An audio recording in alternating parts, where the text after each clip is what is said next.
आमदार दीपक केसरकर यांनी यापूर्वीच्या पत्रकार परिषदेनंतर केला होता आणि पुन्हा आता आपण दुसऱ्यांदा पत्रकार परिषद देत आहे.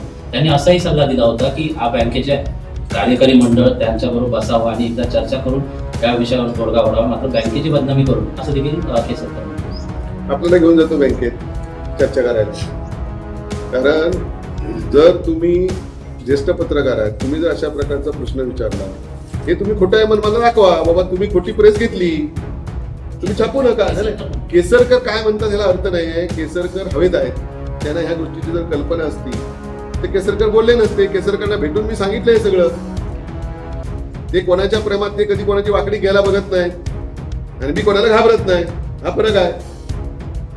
लालन चलन करून नाही बाबा. जर खरोखर जर हे घोटाळे नसले तर मी कशाला बँकेची करू. मी उलट केसरकरांपेक्षा 7 वर्ष बँकेत मी काम केले तिकडे. सगळ्या शेतकऱ्यांच्या बद्दल मला आपुलकी, सगळ्या बँकेबद्दल आपुलकी, कर्मचाऱ्यांबद्दल आपुलकी. कर्मचारी मेहनत तिकडे करतायत, ठराविकच लोक हे सगळं करतायत.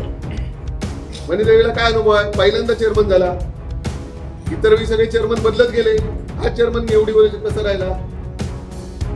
त्यामुळे तुम्ही सिरियसली हा जर विषय नाही घेतला तर तुम्ही शेतकऱ्यांना न्याय नाही देऊ शकणार.